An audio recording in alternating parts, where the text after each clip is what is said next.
తన కుమారుడు బండి సాయి భగీరథ్ పై నమోదైన పోక్సో కేసుపై కేంద్ర హోంశాఖ సహాయ మంత్రి బండి సంజయ్ కుమార్ తొలిసారిగా స్పందించారు.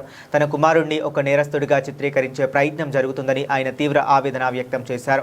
కరీంనగర్లో జరిగిన హిందూ ఏక్తా యాత్రలో మాట్లాడుతూ ఆయన ఈ వ్యాఖ్యలు చేశారు. ఏ తప్పు చేయలేదని నా కుమారుడు చెబుతున్నాడు. అతడిని నేను సమర్థించడం లేదు. చట్టాన్ని, న్యాయాన్ని గౌరవిస్తా, కోర్టు నిర్ణయాన్ని శిరసా వహిస్తాం అని బండి సంజయ్ పేర్కొన్నారు. తన కుమారుడిపై జరుగుతున్న దాడిని చూసి కన్న పేగు తల్లడిల్లుతోందని, తన భార్య డిప్రెషన్లోకి వెళుతుందని ఆయన ఉద్వేగానికి లోనయ్యారు. రాజకీయ కారణాలతోనే తన కుటుంబాన్ని రోడ్డు మీదకు లాగుతున్నారని ఆరోపించారు. నాతో పాటు అనేక మంది నాయకులు, కార్యకర్తలు అందరం కలిసి ఈ హిందూ సమాజం కోసం పనిచేస్తామన్నారు.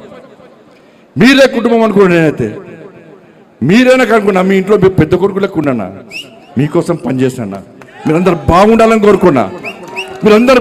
కోరుకున్నా, ఇలా మీకోసం ఆలోచించి, మీరే మీ మనిషి ఆలోచించి, మీ కుటుంబ వ్యక్తికి ఆలోచించి, నా కొడుకుకు టైం ఇవ్వలేదన్నా, నా కొడుకుతో మాట్లాడలేదన్నా. ఇవాళ అదే నా కొడుకుడు ఒక క్రిమినల్ లెక్క సమాజంలో చూపెట్టే ప్రయత్నం చేస్తే ఒక తండ్రిగా ఎట్లా భరిస్తారో ఒక్కసారి ఆలోచించురన్నా. నా కొడుకు నేనేం తప్పు చేయలేనా? మేము ఫ్రెండ్స్ ఉన్నానా? మేము తప్పు చేయలే, కలిసి ఉన్నాం, ఇలా విడిపోయినాం.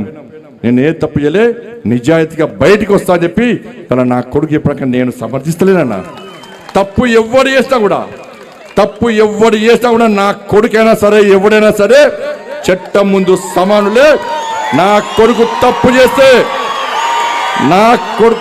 చేస్తే తప్పకుండా నా కొడుకు శిక్ష 100% పడాల్సిందే. ఇలా నా కొడుకు ఒక రకమైన చట్టం, ఇంకో వ్యక్తికి ఇంకో రకమైన చట్టం ఉండాలని కోరుకునే వ్యక్తి బండి సంజయ్ గారు. సమాజంలో చట్టం ఎవరికి చుట్టం కాదు, సమాజంలో చట్టం అందరికీ సమానమైన విషయాన్ని ఇవాళ నేను స్పష్టం చేస్తున్నాను.